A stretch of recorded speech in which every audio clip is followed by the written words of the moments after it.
Guys, kalian pernah denger nggak sih soal freelancer yang dapat klien dari dunia lain? Banyak orang bilang freelance online itu jalan cepat buat jadi kaya. Tapi gimana kalau ternyata klien kamu itu orang yang udah meninggal?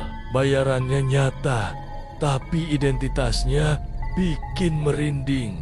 Nah, sebelum kita bahas lebih jauh, kalian pasti udah familiar sama platform freelance kayak Upwork, Fiverr, atau Freelancer kan? Platform-platform ini udah jadi tempat ribuan pekerja Indonesia cari dolar dari remote work. Di Upwork aja ada lebih dari 18 juta freelancer yang terdaftar secara global.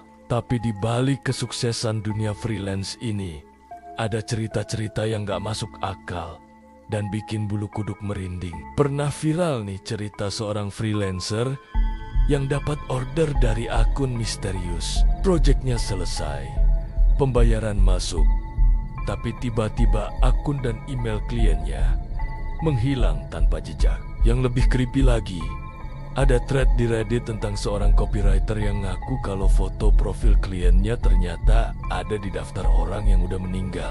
Bayangin aja, kamu ngobrol sama klien yang ternyata udah nggak ada di dunia ini. Ada juga freelancer yang kerja jam 3 pagi.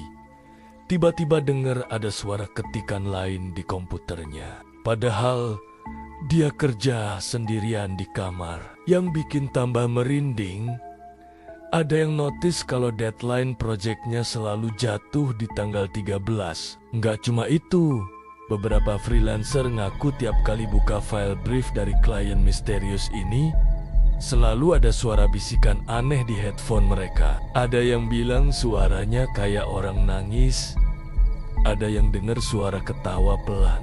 Tapi kita juga harus realistis. Di dunia freelance emang banyak scam dan penipuan, mulai dari job palsu sampai klien fiktif. Tapi cerita-cerita absurd ini bikin dunia kerja remote kayak punya dunia lainnya ikut main di dalamnya. Yang bikin tambah serem, ada freelancer yang cerita habis dapat bayaran gede, tiba-tiba akun banknya keblokir karena transaksi mencurigakan.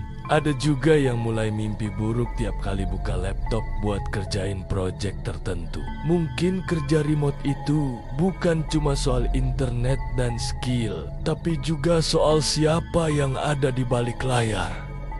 Dan nggak semua klien masih hidup di dunia ini. Kalau kalian punya pengalaman serupa, share di kolom komentar ya. Jangan lupa like, subscribe, dan nyalain notifikasi biar nggak ketinggalan konten-konten seru lainnya. Stay safe guys, dan ingat, hati-hati sama klien misterius di dunia freelance. Oh iya, kalau ada yang punya masalah atau kecemasan berlebih setelah nonton video ini, jangan ragu buat cerita ke orang terdekat atau cari bantuan profesional ya. Mental health itu penting. Sampai ketemu di video selanjutnya.